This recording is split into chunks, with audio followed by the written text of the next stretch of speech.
due to the state of emergency declared by Governor Scott as a result of COVID-19 pandemic and pursuant to Addendum 6 to the Executive Order 01-20 and Act 92. This public body is authorized to meet electronically.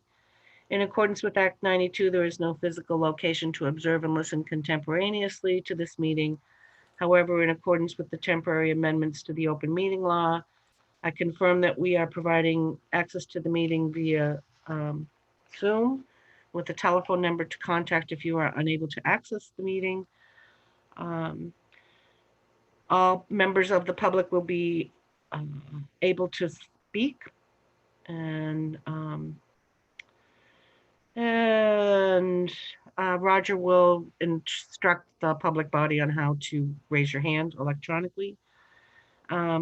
And all votes will be roll call, and I want to confirm that I am Claudette Brochu. Actually, it's 6:34 on the 29th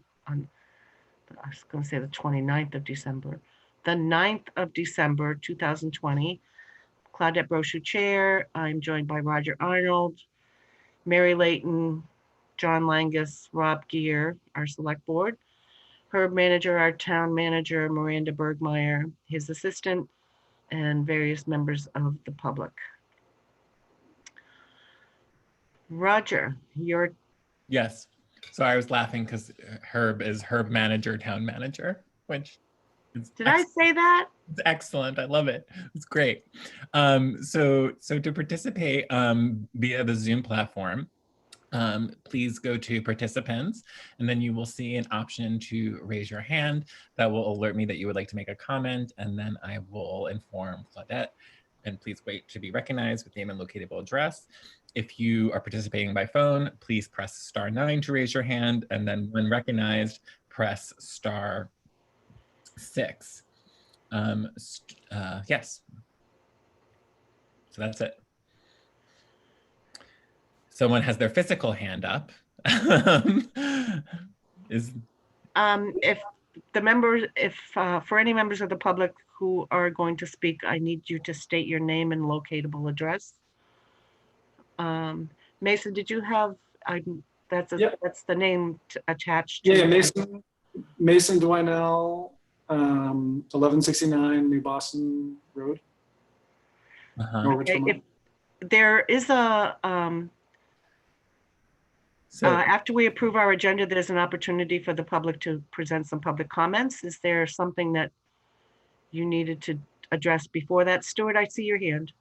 I'm not sure. I'm new to this. I'm learning the terminology. In discussion with her, I just wanted to begin the discussion of binding zoning ordinance regarding guns in Norwich. Cool. So the oh, sorry, Claudette, I'm usurping your duties. Sorry. Go ahead. I was going to say then we'll address your comment at public comments. Okay. But no physical hands, y'all. So go to participants, and then when you push participants, there'll be an option to raise your hand. So I'm sorry to insist on this decorum, but it creates a lot of functionality for us. So Stuart, I love seeing your physical hand, but if you go to participants and raise your hand, that will help me. Yes, you just did it. Thank you so much. Sorry to insist. So is there something that could not wait for public comments, Stuart? Yeah, sweet. Stuart's frozen. That have been published. There's a link on the agenda that doesn't work for me. Apparently it works for other people. Herb sent me a link and it's a different link. And that has allowed me to join this meeting. I don't have the answer to this. I wish I knew more about internet technicalities, but I think that it's something that you do need to address for future meetings so that the agenda link does work. And so, Stuart, I'm going to stop you right there for a second. The agenda link did work for everybody that's in this meeting currently. If you look at what I sent, you will see that there are two different links. The letters are different. I can't explain why, but. Okay, Stuart, thank you. I can't tell you, I can't explain why either. I'm not sitting there with you with your computer. But the select board has opted to continue the meeting. And with that, we're going to go to the first item on the agenda, which is approval of the agenda. Any additions, subtractions? Herb, just to let you know, the citizens assistants and the DPW assistant computer is in the consent agenda. Okay, so I knew that they were in there, but I know that you, with regard to the designated fund itself, typically you like the approval outside of that. But so that's why I had a little panic attack this afternoon, because I thought that I'd moved it forward, but didn't. So Yep. I did send an email earlier to folks with because it didn't make the motion sheet, Okay. that I did send a motion. So if Yep. you needed that. Okay. Sorry. So I'm not seeing any select board members. Okay. So moving on, we'll go on to the public or select board comments. Now, Mason, if you'd like to speak, go right ahead. So, I can lower hand. Yeah, I just wanted to have introduced to the town of Norwich a potential for a binding zoning ordinance outlining gun use in Norwich. Okay.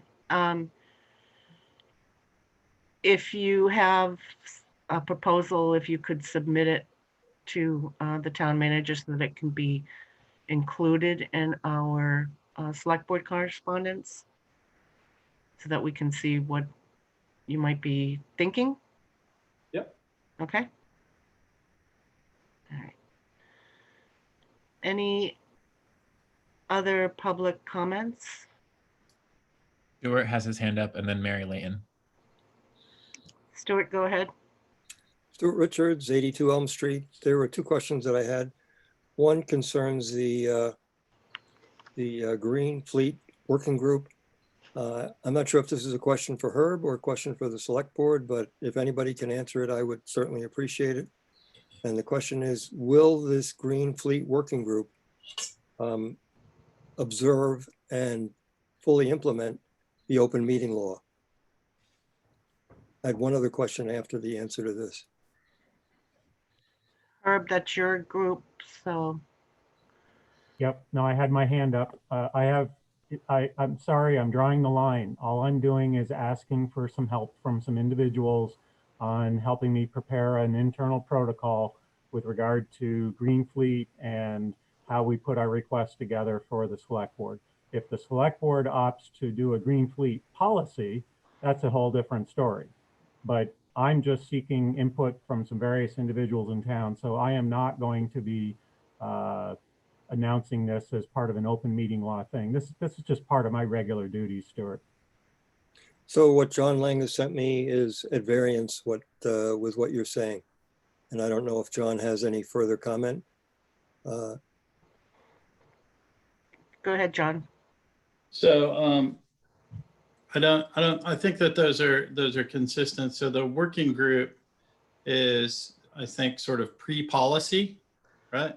So the working group would be thinking about things like how we should think about putting a charter together, right? For a policy, committee, and whether we need one or whether we just have a policy document that then goes and is informs energy committee stuff or whatever. Like what Herb's talking about is very early stage, just brainstorming stuff. I think it's consistent also that I said that I don't think that it's technically subject to the open meeting law regardless, but that depending on what it was doing, we would maybe decide to make it act as though it were subject to the open meeting law. So I don't think it's good to set us against each other here. I told you in the email that I was not speaking for anyone but myself. I felt like there were people that kept asking this question, so nothing had happened about this yet. So I wanted to give you some sort of answer. So I'd like that not to be used against me if possible. I'm not trying to use anything against anyone. I'm just trying to find out what direction the select board is going to take with respect to the open meeting law and the establishment of these groups.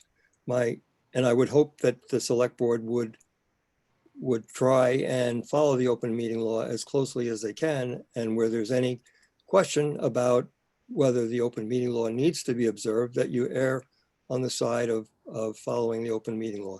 So my second question was, how much has been spent on attorneys, or how much will be spent on attorneys with respect to the education seminar that was held, and also on the planning commission work that lawyers did for the planning commission in response to the open meeting law and the planning commission?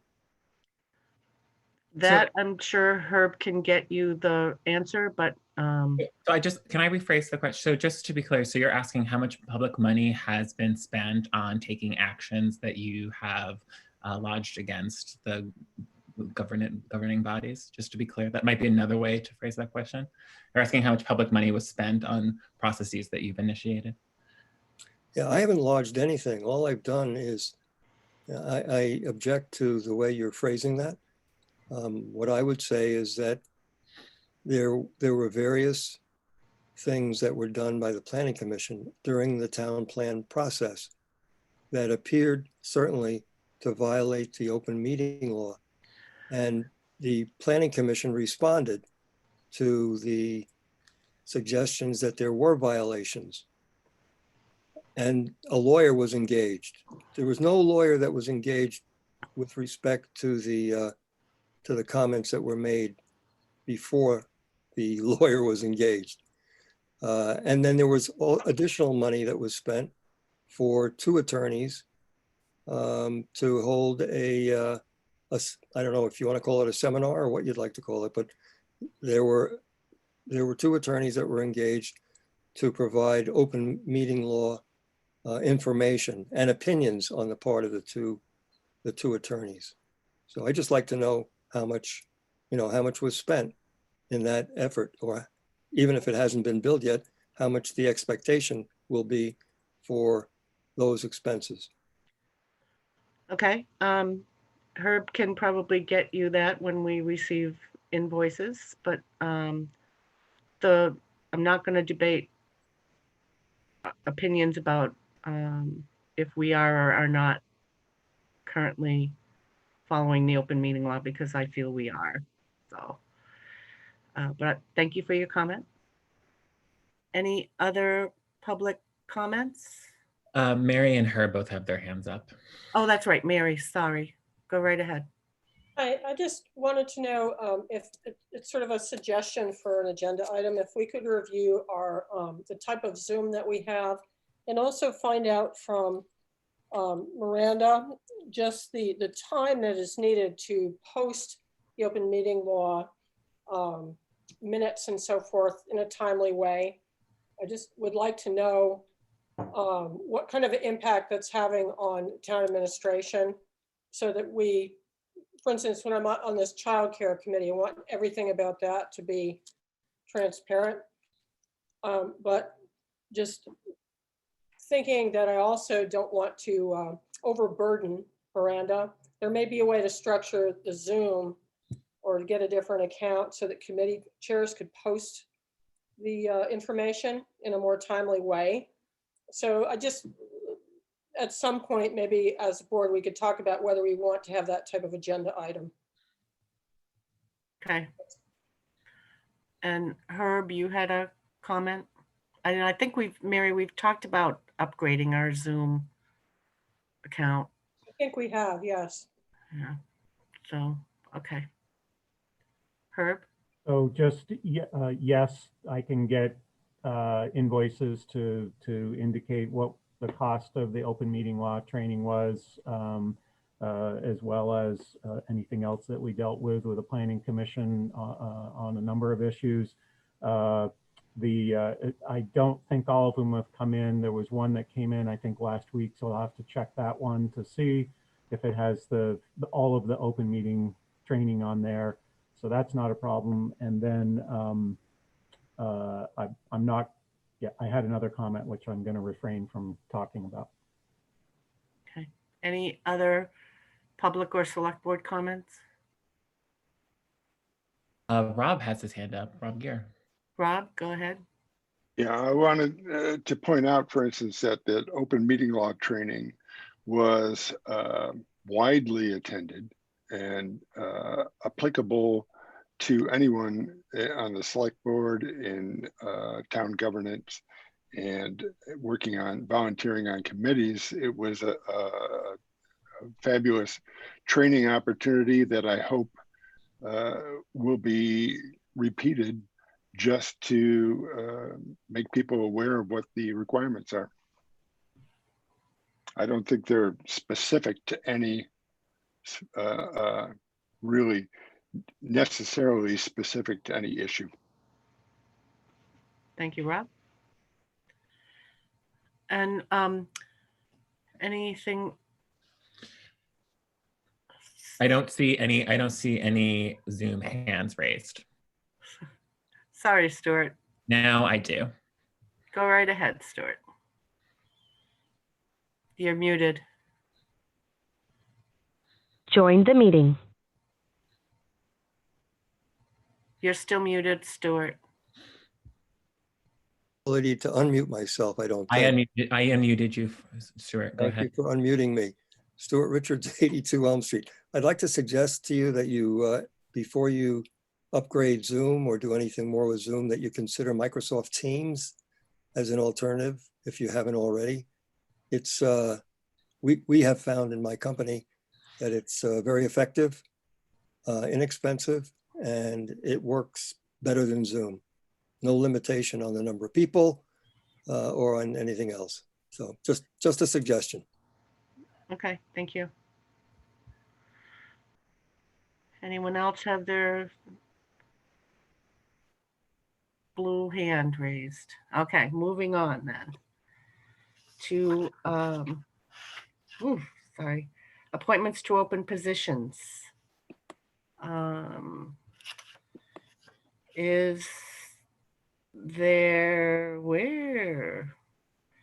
a motion to appoint Robert Haynes Jr. to the Child Care Committee? So moved. Is there a second? Second. So motion made by Mary, seconded by John. I don't see Robert here, but Mary, do you want to speak to his application? Yes, I think when we formed that charge. Join the meeting.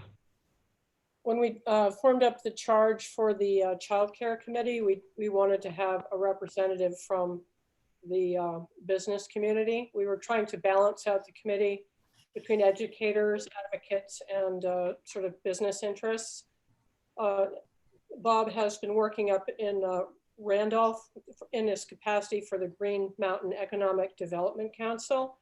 He helped to the city of Randolph or the town of Randolph to create a 100 child facility up there using grant money and creating a nonprofit. He's just very interested in this topic, and he's had some experience in other municipalities. So I think he'd be a valuable addition to the group, and he's very excited to apply. Any select board comments? Seeing none, I'm going to roll call. Roger, how do you vote? Yes. Mary? Yes. Rob? Yes. John? Yes. And Claudette's a yes. And thank you to Rob for stepping up. Then moving on to the consent agenda. Is there a motion to approve the consent agenda? And then my recommendation is that we tie in the motions for the Number 7, like the Yeah. ICS. no, not the ICS, the Citizen assistance. citizen assistance. Was there one other? And I thought I don't see anything on the motion sheet. Wasn't there one other item that Yeah, it was, was $600 something for the administrative office equipment, computer, laptop. But the laptop, I believe, was coming from just operational funds. So if there's a motion to approve the consent agenda, and then we'll do a separate motion right afterwards to approve the designated fund expenditure, the citizens assistance designated fund expenditure. Does that sound good to everybody? I think so. Okay. So it doesn't need to be pulled out, right? I don't think so. Herb, do you think it should be pulled and voted separately? I don't think so at all, no, but I was trying to be respectful of past discussions. yeah. That's all. Yeah. My wish that designated fund appropriations not get stuck in the consent agenda. I hear you. In other words, I defer to the chair. All right, well, I'm willing to move that. Please do. I move to approve the consent agenda. Is there a second? Second. Motion made by Mary, seconded by Rob. Any discussion on the consent agenda? Seeing none. Roger, how do you vote? Yes. Mary, Yes, Rob, Yes. John, Yes. and Claudette's a yes. And the added motion to approve the $3,000 expenditure from the Citizen Assistance Designated Fund. I move to approve the authorization of $3,000 from the Citizens Assistance Fund as described in the December 9th packet. Is there a second? Second. Motion made by Mary, seconded by John. Any discussion? Seeing none. Roger? Madam Chair, Yes, sir. sorry, just for purposes of the record, that the $3,000 would be to pay Germs Plumbing and Heating for half the cost of the furnace replacement for a resident household in need. Just so to further clarify what it's for. Okay, thank you. Roger? Yes. Mary? Yes, John? Yes. Rob? Yes. You've shifted on my screen, Rob. You're trying to, and Claudette's a yes. Thank you. Now, I put outside appropriations on here just because we hadn't talked. We know that anybody coming for an increase in their appropriation, we wanted to hear from them. As well as anybody requesting a new appropriation. So my purpose is to just listen to their request and not to move anything tonight. I think that can be done as part of the greater budget discussion, but to at least get some info. So I see two people that I don't know, and I don't know if they're here to talk about an appropriation. So Herb, do you know? The two people that are here for the computer request later on. Okay. So we did not receive any ballots or, okay, so well, since there's nobody here, okay, we're good. We have until when is the date that folks have to for petitions? It's not. Some date in January, toward the tail end of January. So we may. Okay. And All right. Well, the general rule of thumb that I'm passing along to folks is that your policy still remains in effect despite the COVID era. right. Okay.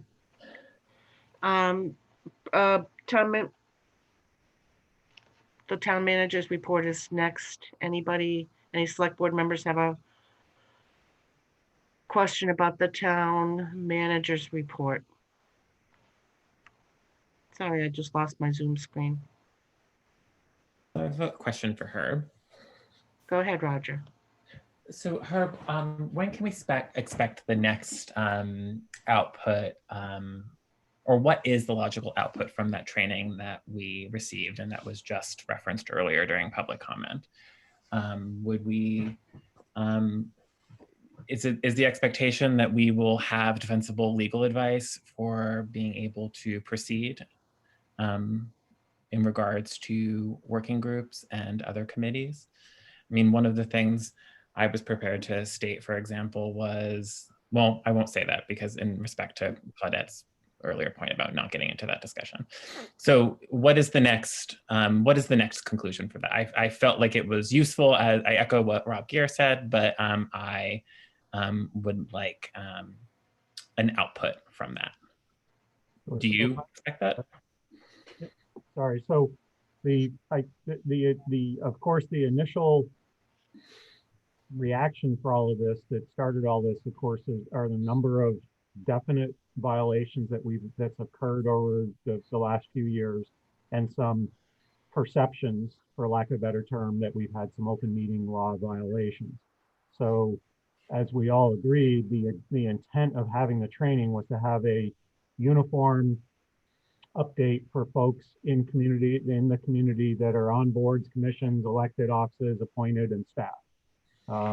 It was not intended to be attended by members of the public, of which there was one.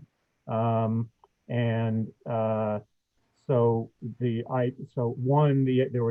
was a two-pronged approach. One was to provide a general open meeting law, logistical, here's what it is, here are the general things that you deal with.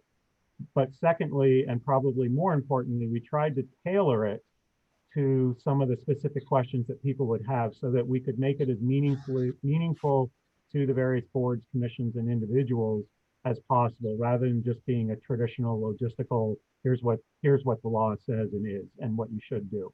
So what we tried to do is have some sort of applications, if you will, that are sensitive to the town to deal with them.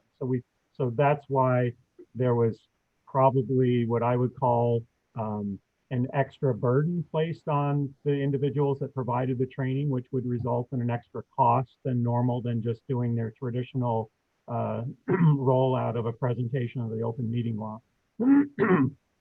Excuse me.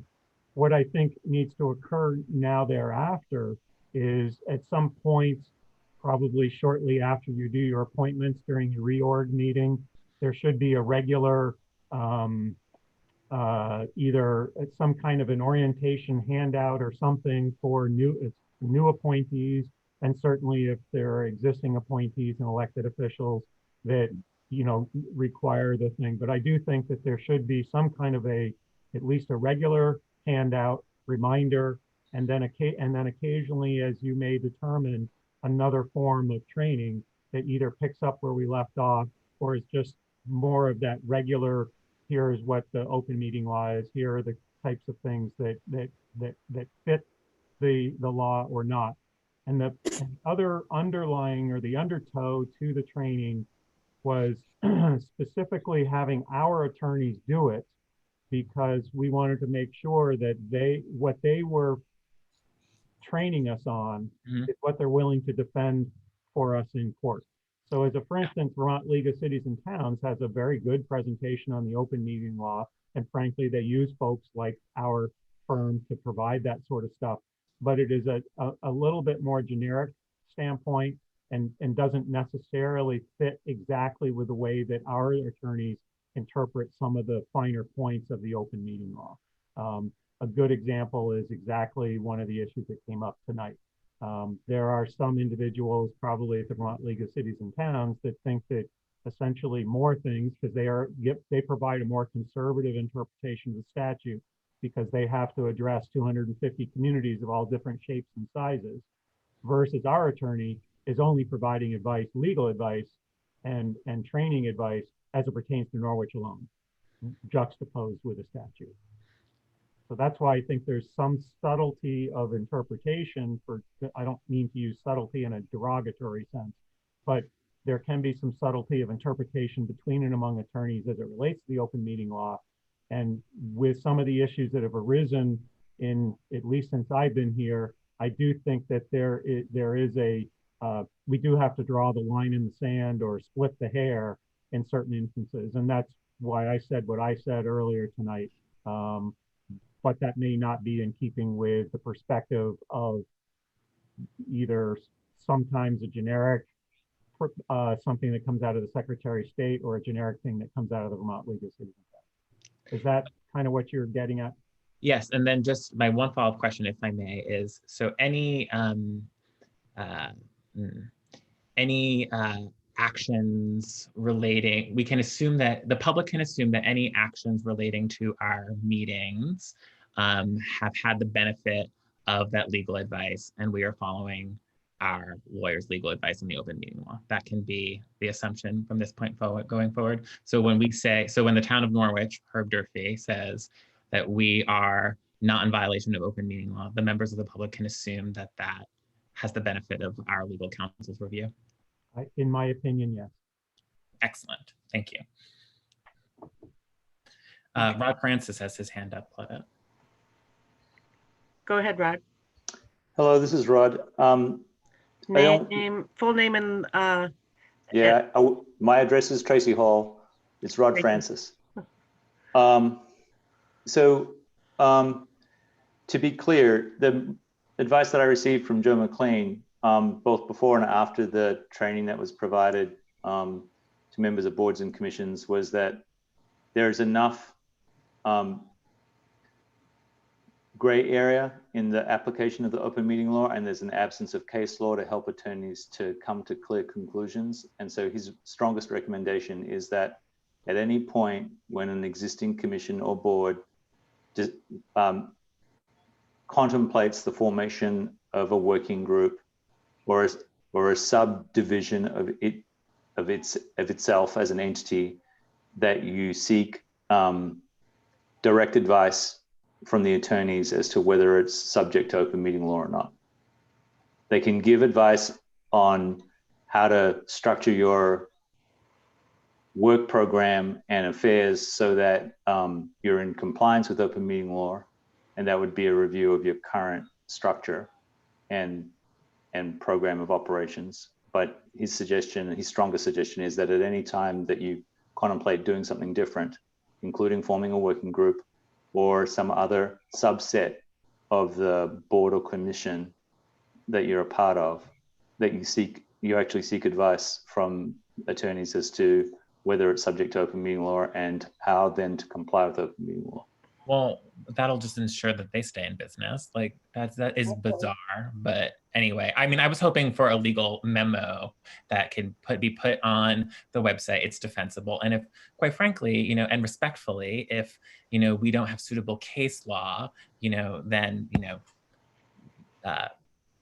someone may need to make it, right? Like I want Norway to have a defensible point of view, but it sounds like where we're at is we've gotten some training, we've learned some things. Going forward, we should decide on a case-by-case basis, but we can assume that Herb Durfee and other town officials have the benefit of that consultation when they make these decisions.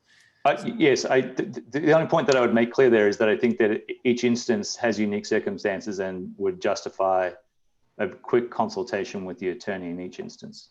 Okay. So I think the notion that you could, for instance, establish some kind of document that contains definitions or a clear policy is going to be a challenge given the way the law is structured and the lack of case law, which is the way you would go about clarifying statute. And so in the instance of the recent planning commission efforts, the conclusion from council and the conclusion of the Attorney General's office when they were asked to intervene was that there was not enough substance to justify the Attorney General's office's intervention, and that it was not clear, in fact, that there had been a violation of open meeting law. Okay, I truly just wanted to know next steps, so I'll step back. Yep. With, Yep, sure. I mean, I guess what I'm trying to say here is that, at least from the attorney's point of view, the next steps would be get in the habit of checking with the attorneys as to whether you, what you're proposing to do is consistent with open meeting law as it's currently understood. Well, I'd sooner go to law school myself. Okay, well, great. Yep. Okay, Well, thank you. It's getting cheaper and easier. Okay, all right. Thank you. Any other questions for the town manager? Roger, I hear what you're saying. Yeah. And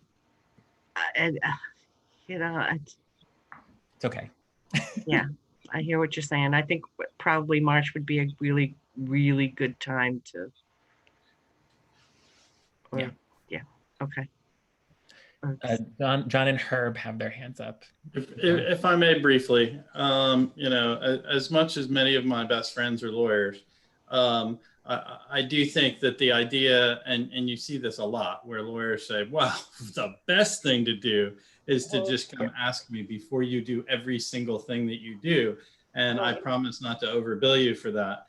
And it's different if you're a private person or a business, you know.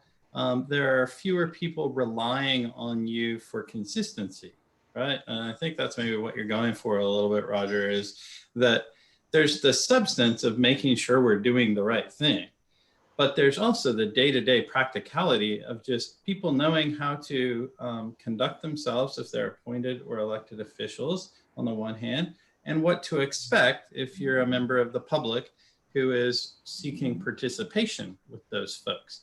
And so I don't think, with all due respect, that it's not possible to come up with something that's a broad framework for keeping on the both correct and good side of this question.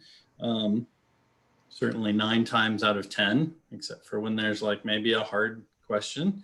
And you know, by doing that, if we are a little bit on the conservative side, that probably helps that. But, you know, one way to interpret the lack of case law is that people in general don't see a problem, right? They don't see a problem worthy of litigating this. And, you know, I don't know where we sit amongst the various towns in Vermont in terms of how we do under this regime, but my suspicion is that we are, you know, as good as anybody. We spend a lot of time thinking about it, so I hope that we're doing a better job than a lot of folks. But I do, you know, keep in mind that it may just be that people have concluded that it's more or less doing its job. Yeah. Okay. Any other questions about the town manager's report? 2 things, Madam Chair, as the town manager. Oh, sorry, Herb, sorry. And then Mary has her hand up as Just well. 2 things as the town manager. One, any requests for the town attorney needs to go through my office first, and that sort of is tangential to or intertwined with what Mr. Langus just talked about. So that helps to minimize the costs. And also, if we already have an opinion on one thing, we shouldn't have to go and get the same opinion again. That we've got that sort of clearinghouse of information. The other thing is just, I sent you an email earlier today that I just want to make sure that you're aware in your meeting that unfortunately and very disappointingly, the latest round of finance director interviews and stuff failed. So we had 3 good candidates that could handle the position. I will defer you to my email, but I'm asking Madam Chair that you allow me. I know that I would like to have this as an agenda item tonight due to the importance of it, but by not being able to do that, I would just ask if the board would be okay with me collaborating with Mary and Roger, since they were part of the last 2 processes with the interview process and everything, to come up with at least potentially an immediate interim solution to handle this, while also trying to figure out the longer term future. I'm cannot tell you how disappointed I am. Board thoughts? Would we have to warn it? Like, sorry, I have such cynicism with our former answer. Yeah, no, it is that is unfortunate, Herb, but I'm happy to give some thinking to some of your suggestions. I am as well. Any objections from the other? Me either. So hopefully, yeah. Roger, Mary, and Herb will be tasked to Kind of figure it out. figure it out, or Yeah. interim figure out, or whatever. Yeah, okay. Just one more thing. So, anything else? Mary, did you have your hand up? I did. It was just to say again on the open meeting law, just to make sure we're not taxing the administrative assistant too much in having to post agendas and minutes and so forth. There might be a little bottleneck there that I think we should just keep our eye on in order to stay in compliance. There's a physical amount of stuff you have to do to stay in compliance that's time sensitive. And, you know, Miranda has other things to do. So. Right, and I'm wondering with the, one thing with the minutes that, that's not a Zoom thing, that's just some committee member being able to access however you post all that stuff on the listserv, on the website. Yes, and I think Roger mentioned that with a Zoom upgrade that might, well, another conversation, that it might be possible to sort of separate out the committee chairs so they could post the minutes and so forth. But it would require, I think, a Zoom upgrade, but maybe he can speak to that. But it's on our, we need to talk about further. Right. Right. Okay, I'm sure we Okay. can figure it out. Anything else? No, if not, then going to move on to the next agenda item, which is approve the insured cash sweep proposal and the small business checking proposal. And there are motions, and what I really want to avoid, I mean, we had a memo from her, we had a response from Cheryl. And these are 6 distinct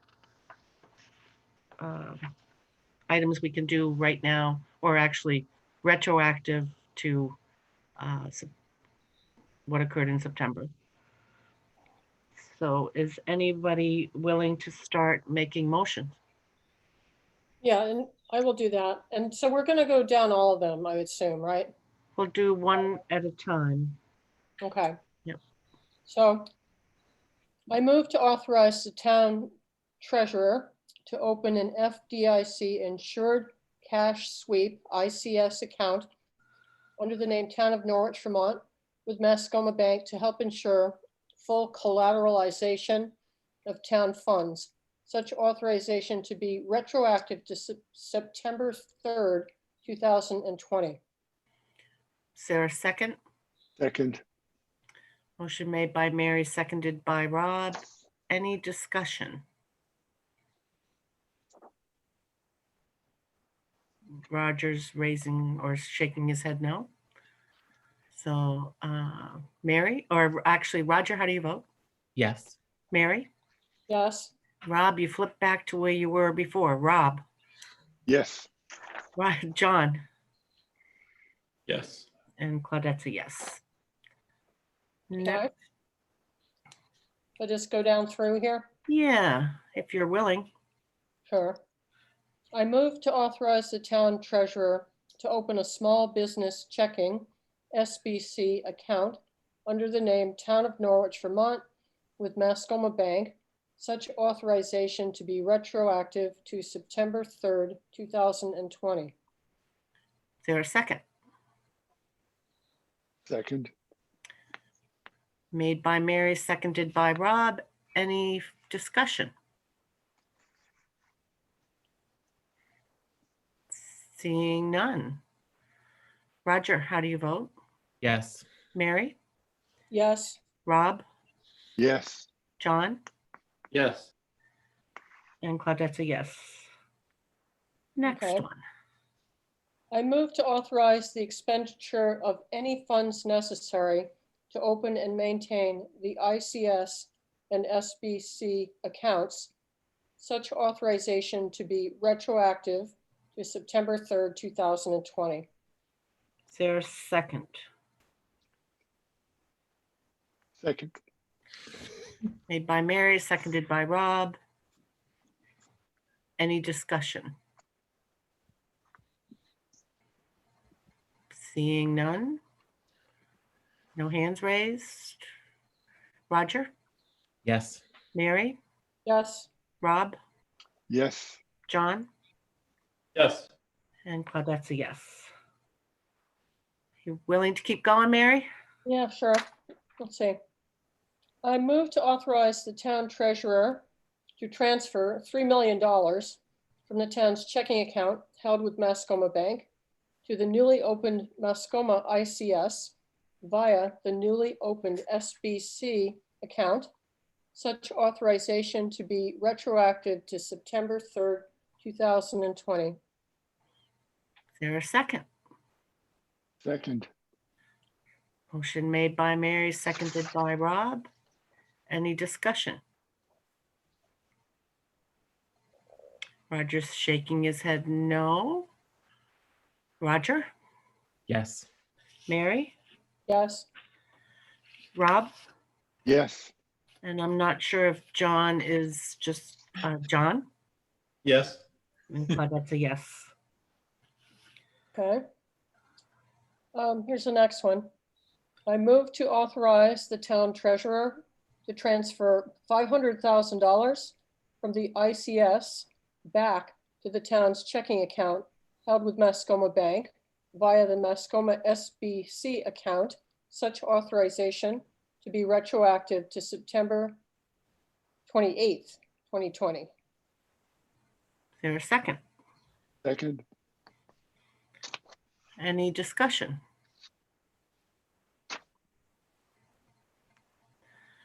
Seeing none. Roger, how do you vote? Yes. Mary, Yes. Rob, Yes. John, Yes. and Claudette's a yes. Okay, last one. I move to authorize the town treasurer to transfer $1 million from the ICS back to the town's checking account held with Mascoma Bank via the Mascoma SBC account, such authorization to be retroactive to December 1st, 2020. Is there a second? Second. Made Clean by sweep. Mary, seconded by Rob. Any discussion? I actually have one, even though I made the motion. The motion is written, the authorization to be retroactive to December 1st, 2020. Then there's a bracket that says, or other date if applicable. I'd like to ask why it was framed that way. Maybe That's a Herb or Herb Bill. question. Just originally, we were trying to nail down the date. So when we had started drafting that, so the December 1st is fine. That's the correct date. Okay, thank you. Any other discussion? No. Seeing none. Roger, how do you vote? Yes. Mary, Yes. Rob, Yes. John, Yes. and Claudette's a yes. Thank you, everyone. That brings us to our break, and I'm sorry you guys from SimQuest are sitting through this. It's riveting Zoom material, isn't it? I'm having a blast. Okay. So it's 7:22, 10 minutes brings us to 7:32. Okay. Back then. Rob Gear, John Langus, and myself, and as well as our town manager and his assistant, Miranda Bergmeyer. and members of the public. Next item on our agenda is the request for authorization. Let me see. A request to authorize the town manager to go to bid for up to $30,000 for new server and computer workstations with related software and installation of said equipment and software. Anyone willing to move that motion? So moved. There's a second? Second. Motion made by Mary, seconded by Rob. Any, Herb, do you want to tee up the discussion? Sure, it would be If there is happy. any? Yep, so we have two people that are here representing SimQuest today. We have Tony Williams, who did the actual assessment for the computers all throughout Tracy Hall. He's the one that identified all the exclamation points and the reds and all that sort of stuff that we need, that are vulnerabilities. And then Carrie, with her team, with the help of Anthony as well, has prepared an overall proposal to deal with dealing with all of the vulnerabilities and the general updates that we need to deal with. You have received both sets of those informations in a packet in the past. What you have for tonight is, what we're trying to do is move forward with addressing the most important vulnerabilities at this point, which essentially is replacing the server, 3 of the workstations, and then related hardware, software, peripherals is the term that I use. And then we can talk about IT support on top of that, but, and the licenses. So, and you can talk about IT support on top of that, because there are different options that are out there. And that information to do that work was essentially sent to you by separate email from the packet, because what I want to do is, we still have to get bids out there. I wanted to protect the integrity of the bidding process by not publicly putting out what the estimates are for SimQuest at this point, because what they've tried to do is essentially be our a helpful consultant in preparing the information that we need to do to address the vulnerabilities that came up in the assessment. And that's part of their normal operations. They do understand that there is no guarantee, even though they've provided the work, that they will get the contract. I'm not stupid. They obviously have a leg up in what it is, but the idea will be that I will go out and get competitive bids for that. So the proposal before you is to address replacing the server, 3 workstations at Tracy Hall, the related hardware, software, peripherals, user license for that. That's the total that's in all of those costs. And the 2, Tony and Carrie, are here to help answering questions, to provide better insight into it, because there is a healthy amount of information in beyond. I mean, it's easier to say than in the proposal language or the estimate language that's out there. So if there is some additional information you would like to hear for them besides what I'm offering, they are here. And whether you want to hear a little bit of a presentation from Tony, remind you that we're not an executive session, so we don't want to throw out there publicly what our risks. But if there's a way to generally summarize that, that would be helpful. And then Carrie, if we want to get into any of the proposal stuff, she's here to do that. So, Madam Chair, I would just say, to what degree do you want to get into the meat of this? Board thoughts? Any questions from Mary? Sorry, didn't raise my little blue hand there. Yeah, I agree with moving forward in this direction, and would kind of want some information or reassurance about what the transition will be like when the old computers go out and the new ones go in and the data is transferred and so forth. What will happen at Tracy Hall? So I don't know if Carrie or Tony are able to provide that info or best estimate or best guess or. Might be a Herb question too. I mean, does everything that's town government shut down for a day or two or what? So I can at least start with basically saying that what we're trying to do right now is sort of like the first phase of the transition of essentially all of our computers out, and that the budget that you had, the proposed budget that you have before you is trying to raise additional funds to deal with the latter part of the phase in from that standpoint. But the most important vulnerability situation right now is the server and 3 specific computers that are woefully out of date, especially their software. And then I'll leave it up to Carrie and Tony to go from there. Okay, that didn't address my question. I'll like to hear more from the consultants. Carrie, before you speak, Roger, you had a comment Well, I guess, or a question?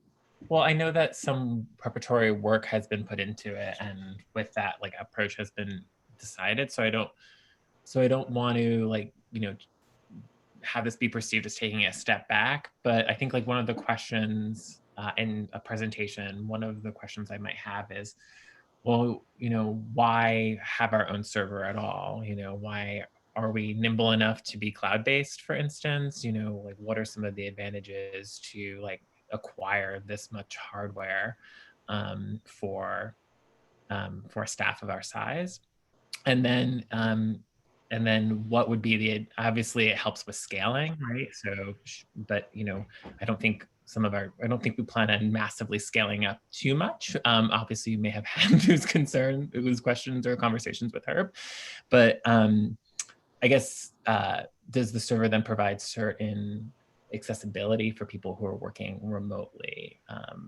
You know, so 2 questions, like, why own the hardware of a server? What are some of the advantages of that when so many organizations are getting nimble with the cloud as it is? And then the second question is, does having the server provide the flexibility to work remotely and be more nimble and innovative and all these tech words? So those are my questions. And then Mary's question to that is transition, how that would How it works. how it would work. Now go, please, if you can answer any of those, Carrie. Perfect. I just want to make sure I could jump in before I went ahead and jumped in. So Carrie from SimQuest, I am also a resident of the town of Norwich.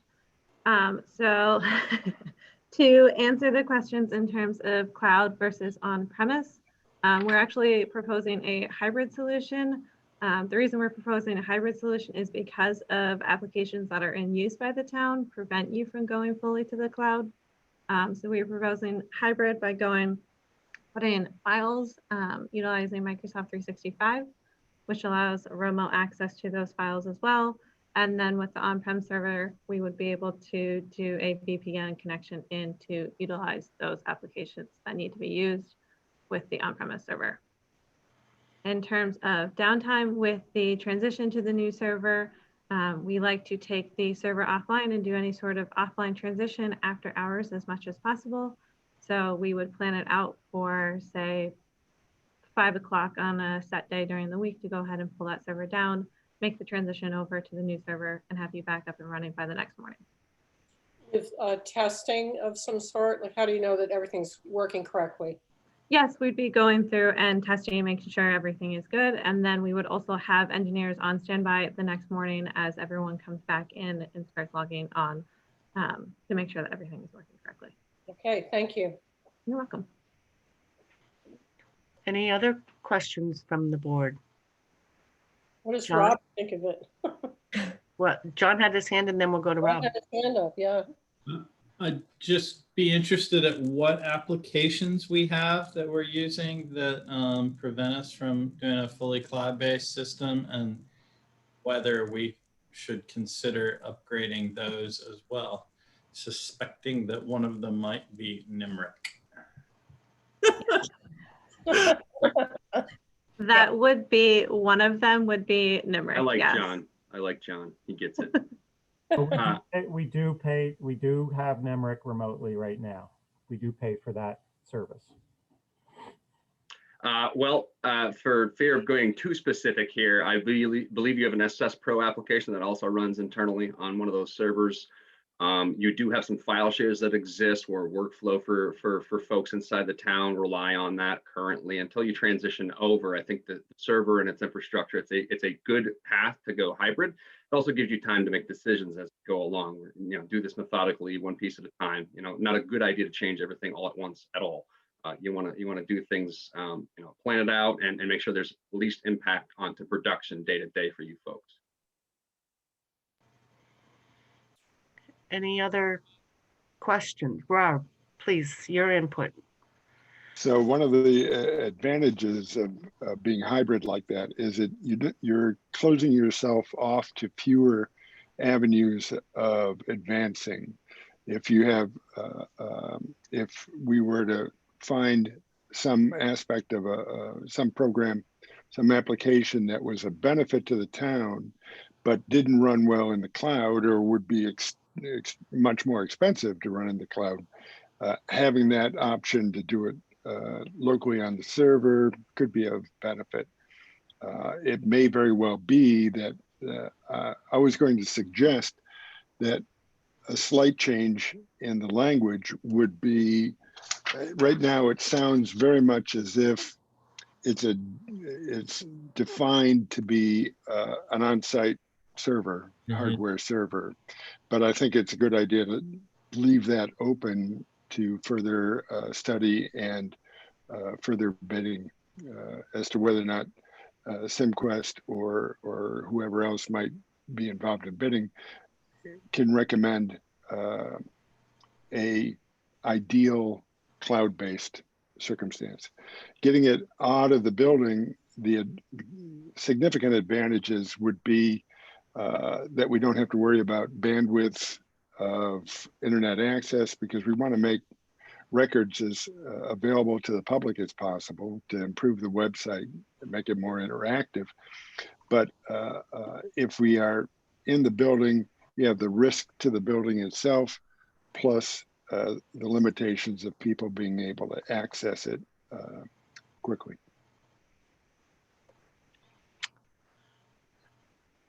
Any response or any further comment? I must say, I'm looking to somebody else for what to do, because I am not even going to begin to try to claim that I know what the heck it's going to, that I know IT systems enough to even ask an intelligent question. So. I have one other question, but Tony has his hand up. Oh, Tony, go ahead. Sorry. Yep, that's fine. I do think that if we were to kind of review the assessment with you, keep in mind this is tailor-made for people who aren't as technical. In many cases, we get brought in from folks who maybe their IT person has abandoned them, maybe they're being abused by their current provider. So we tailor-make this to be consumable by no matter what your technical acumen may be. So when you start to see some of the specifics and some of our concerns, including the red flags in particular, it kind of adds a sense of urgency. So yeah, we kind of tailor-make this assessment to create a base of awareness so that we can kind of paint a best practices picture for you folks. And that's where these plans are coming from. So when Carrie builds these remediation plans and transition plans, we're keeping best practices and security in mind, while also kind of responding to anything that's out of scope or out of practice. For instance, end of life operating systems, right, on servers, or if you've got old Windows OSs, when an operating system goes end of life, it becomes a hole, it becomes a risk. And when you start to kind of look at the articles and all the municipalities that have been hacked in the past, what you find is that the cleanup is often just as expensive as the ransom, as an example of that. And if municipalities had just better repaired and maybe added line items for some of these infrastructures over the years, you would have been better prepared for those moments. And we actually have stories of those too, where cities were better prepared and the cleanup was significantly less for those moments where, you know, you've got some service provider assisting you, or you really put your priority into cybersecurity. I don't know if I answered the question, but long story short, you know, that assessment, once you dig into the details, it becomes clear what we're looking at here. You know, you don't know where you're going to go in the future until you know where you are today. That assessment creates that picture. Roger, you had a follow-up? No, I don't actually. Well, I thought I did. I mean, yeah, I guess I appreciate the point about I guess one of my struggles, which is a little uneducated because I don't know like the IT like landscape and the way that like Rob and you folks do. But you know, part of my instincts is just, you know, I hear Microsoft 365, maybe this is generational. I hate generational ideas, but I hear Microsoft 365 and I'm like immediately cringing because I haven't used a Microsoft product in like a decade probably, right? Like I'm using G Suite tools and everything is cloud-based. But obviously like that might not be what's in the best interest of like our town's employees' uses. And then like in the suggestion earlier of Teams, like also made me like, you know, no Teams, which is just so I don't, but I almost don't want to get locked into anything one way or another. So does your assessment provide that sort of nimbleness where, you know, you could have a suite of Microsoft products and software and then, you know, over time make that transition, which would be like to a G Suite platform, which is, you know, increasingly more manageable for municipalities? So think of Microsoft 365 very similar to the G Suite. So it's operated on a very similar platform. The benefit with how we would be setting it up is that things would be completely synced. So you would be able to operate on the Microsoft 365 cloud platform, but also locally with documents as well. So you are having that nimbleness of both having the hybrid cloud solution and being able to operate locally. And then in terms of moving over transition-wise with that, we do provide some training through the project and then can provide additional training after the project as needed as well. Great. Thank you for making sense of that. Appreciate it. Yeah, and as the engineer in the room, I do want to make mention that when we produce these assessment reports, this is just to get the cards on the table for you to see what we're looking at, right? We are not dictating terms here. So whatever our suggested path is really the best practice. That's the bread and butter. That's what we're really, really good at. So here's that estimate, or here's what that will look like. Any other questions? If not, we have a motion and a second. If I'm hearing no further discussion, we'll vote. Or John, did you have a question? Sorry, I was just on process. I wanted to hear the presentation. That sounds great. I would just like to reiterate my point from the other night on process that while I love being briefed on this sort of stuff, and I think that that's super helpful for us, I do not personally think that it's that this requires our approval to go to bid. It requires our approval to enter into a contract once we see those bids, but my view, this is fully within our town manager's authority to do without us. And my guess is that the town manager just wants to be extra cautious with, especially with, you know, this is not insignificant money, and we don't want anybody to come back and say you weren't notified or whatever. We didn't know about it, kind of thing. So I hear what you're saying, John. So having said all that, we're going to go to a vote. John. Abstain. Mary. Yes. Roger. Yes. Rob. Yes. And Claudette's a yes. I love process. Okay, thank you, Tony and Carrie. Appreciate that. And thank you, Herb. Thanks for the time, folks. Thank you. Thank you very much. And I'm happy to answer further questions at another point if anyone has questions that come up. Okay, thank you. All right, moving on to our Next agenda item. Oh my God, you guys, we might actually get out of here at a reasonable time. Really? We have an executive session to go to. Is anyone willing to make a motion? Yeah, I'll do it. I move to enter executive session under VSA section 313A4 to discuss a disciplinary or dismissal issue concerning an appointed public officer and to invite the town manager to join said session. Is there a second? Second. It was a tie. Mary made the motion. And I don't, John seconded. Okay. Will, any discussion? If not, we'll vote. John, Yes. Roger, Yes. Mary, Yes. Rob, Yes. and Claudette's a yes. So Roger's going to move everybody out into a separate room. So Tony and Carrie, you guys can go home. Or at least sign off if you're not home already. Thank you.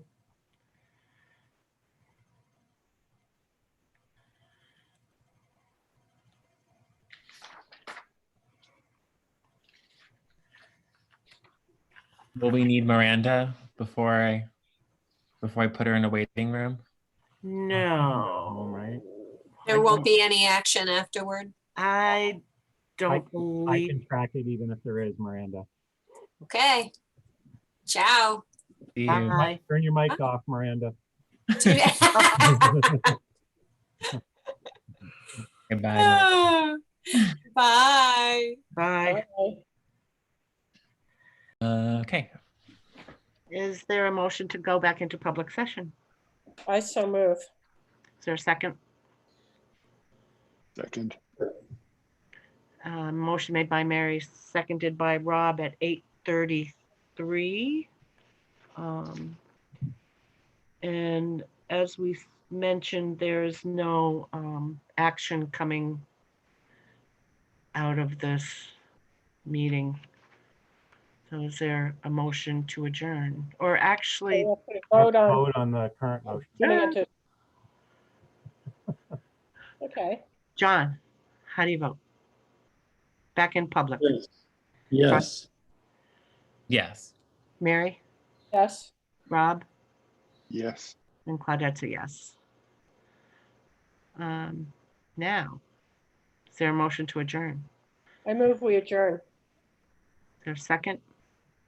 Second. Motion made by Mary, seconded by John. Any discussion? John, how do you vote? Yes. Roger, Yes.